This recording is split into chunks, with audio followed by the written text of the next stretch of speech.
Hi there, sixth graders. This is Chapter 17, Part 1. I will be reading and elaborating on pages 259 to 261. Chapter 17, A New Life and a Coming Messiah. The King of the world will raise us up to live again forever. Can you recall a time when you were very happy? What caused you to be happy? People you were with? A fun activity? A gift you received? No matter what makes us happy, if we had to choose between being happy and being sad, we all know what we would choose.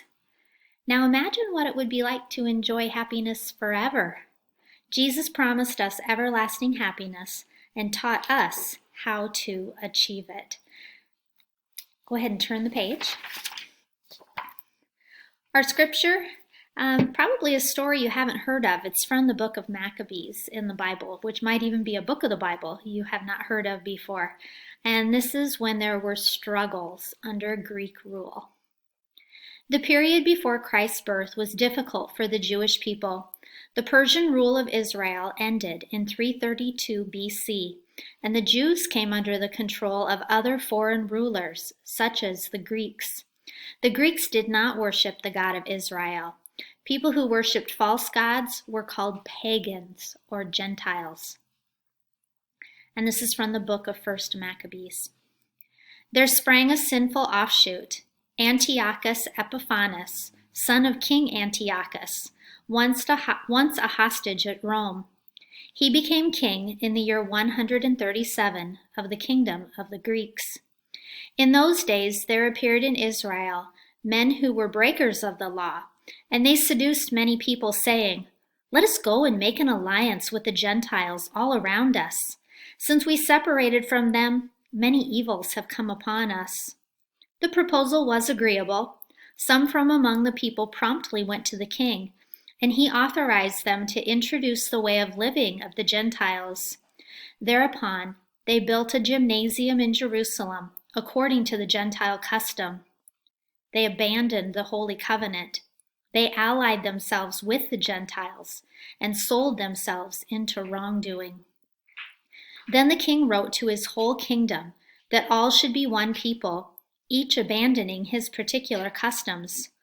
All the Gentiles conformed to the command of the king, and many Israelites were in favor of his religion. They sacrificed to idols and profaned the Sabbath. In the year 145, the king erected the horrible abomination upon the altar of the holocausts, and in the surrounding cities of Judah, they built pagan altars. Whoever was found with a scroll of the covenant, and whoever observed the law, was condemned to death by royal decree. This was a tough time for the people. Many people were worshiping false gods. It was almost normal to be worshiping false gods.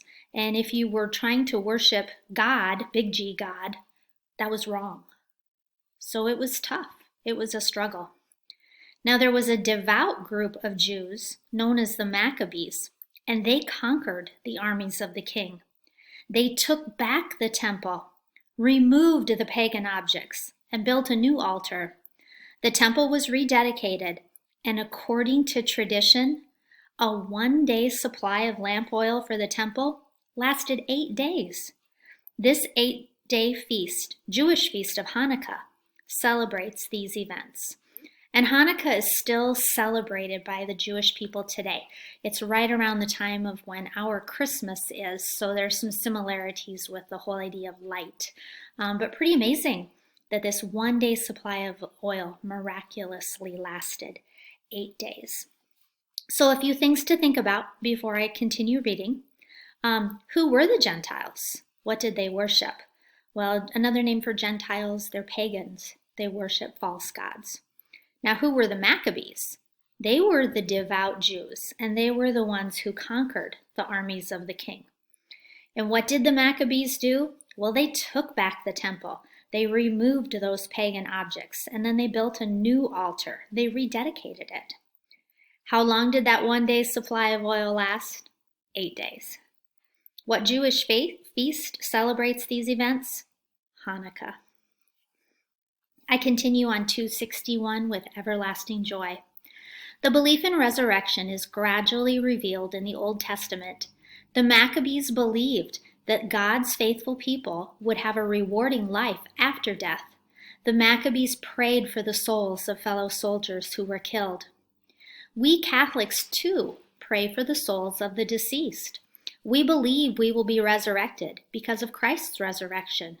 We believe that people who die in God's grace experience everlasting happiness, heaven. Those who die in God's friendship but are in need of purification from venial sins and from the temporal punishment due to sin experience purgatory, so as to achieve the holiness necessary to enter heaven. Praying for the souls in purgatory helps speed their entry into heaven. And people who die in a state of mortal sin risk eternal separation from God, or hell.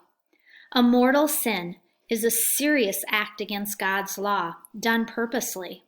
It separates us from God's grace and normally requires the sacrament of reconciliation to be forgiven.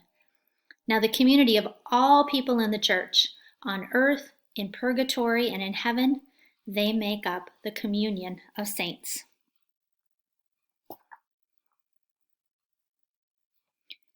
We have some faith words with this chapter: resurrection, heaven, purgatory, and hell. Heaven, that's essentially being in God's presence for all of eternity. And hell is the opposite, essentially being in God's absence for all eternity. And what is the communion of saints? Well, that's the church on earth, in purgatory, and in heaven. So are we a part of the communion of saints? Most definitely, yes, we are. Thanks for listening.